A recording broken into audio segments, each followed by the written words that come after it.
जय श्री राम। ओम वक्रतुंड महाकाय सूर्यकोटि समप्रभ निर्विघ्नं कुरु मे देव सर्वकार्येषु सर्वदा। राम कीन्ह चाहि सोई होई, करे अन्यथा अस नहीं कोई। प्रभु श्री राम दया के सागर, करुणा निधान, कबंध राक्षस का उद्धार करने के बाद प्रभु आगे भ्राता लक्ष्मण के साथ प्रस्थान करते हैं। आगे चले जा रहे हैं प्रभु दोनों भाई, और कोई ऐसा है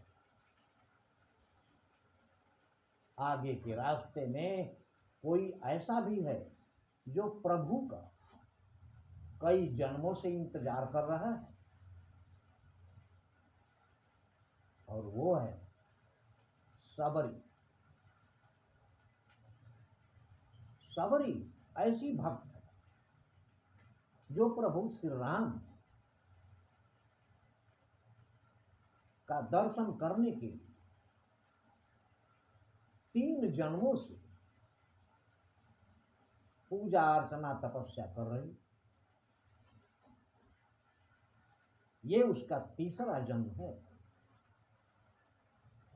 पीछे तीसरे जन्म में सबरी बहुत ही गरीब निर्धन परिवार में पैदा हुई। पूजा अर्चना करने का, प्रभु श्री राम की पूजा अर्चना करने की उसे बड़ी लालसा थी, उसकी मनसा थी कि मेरे पास क्या क्या रहे कि मैं सब कुछ प्रभु श्री राम को समर्पित कर दूं। लेकिन उसके पास कुछ भी नहीं था जो प्रभु को समर्पित कर सके। उसने प्रभु श्री राम से निवेदन किया, प्रार्थना की कि प्रभु अगले जन्म में मुझे बहुत ही अमीर परिवार में जन्म देना, जिससे मैं आपकी विधिवत पूजा कर सकूं। कुछ दिन बाद सबरी का स्वर्गवास हुआ, और उसके बाद एक राज परिवार में राजकुमारी बनकर सबरी पैदा हुई। राजकुमारी बन जाने के बाद सबरी अपने खेलने, खाने, घूमने फिरने, राजपाट में इस प्रकार व्यस्त हो गई, सयानी हुई, उसका विवाह हो गया, जहां गई वहां की महारानी बन गई। इस प्रकार इतने सांसारिक मोह माया में लिप्त हो गई सबरी कि उसे प्रभु श्री राम की याद ही नहीं रही।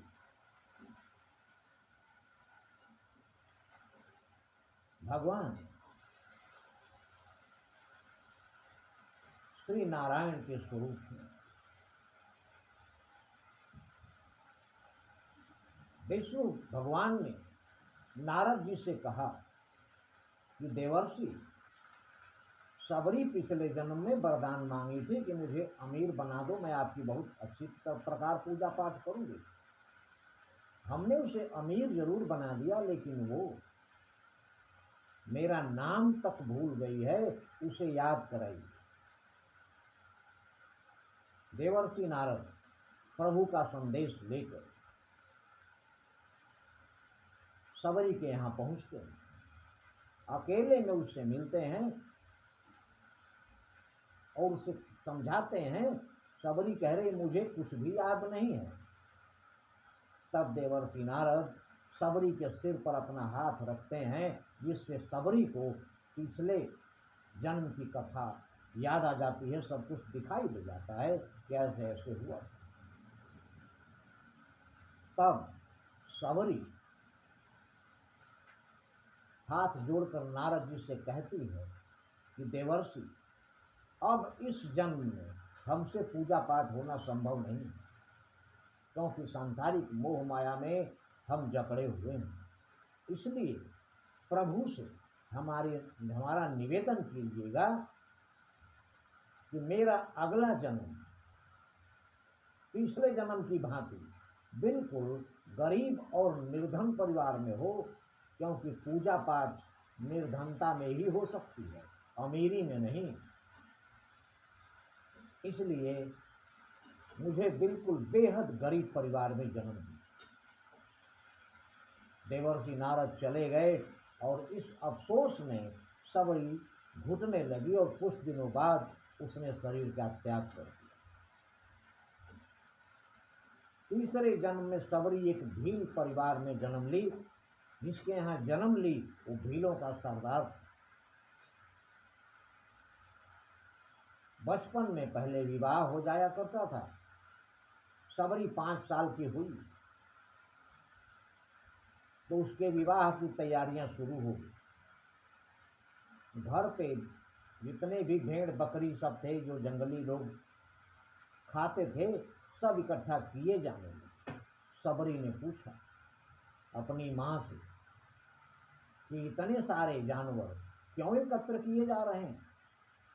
तब उसकी माँ ने कहा कि बेटा, तुम्हारी शादी के लिए, तुम्हारे विवाह के लिए ये सब एकत्र किए जा रहे हैं, क्योंकि बिरादरी के लोग आएंगे तो उनको खाने का इंतजाम करना है। सबरी ने कहा कि एक मेरे विवाह के लिए इतने जीवों की हत्या, ये तो बहुत गलत है।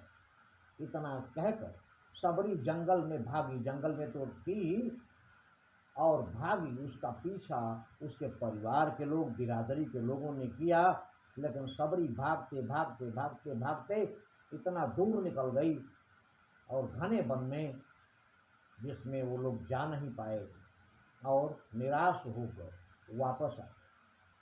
और सबरी एक घने झुरमुट में जाकर छुप गई जंगली जानवरों के भय से। आगे क्या हुआ ये हमारे अगले वीडियो में। लेकिन प्रभु श्री राम तो प्रभु श्री राम है। किसको महान बनाना है, किसको तुच्छ बनाना है, राई पे पर्वत करे पर्वत राई मान। सरसों से पहाड़ बना सकते हैं, पहाड़ को सरसों बना सकते हैं। ये सब प्रभु श्री राम की लीला है। सबरी के जीवन में आगे क्या होने वाला है ये हमारे अगले वीडियो में। लेकिन नहीं कली कर्म न भगति विवेकु, राम नाम अवलंबन एकु। जय श्री राम।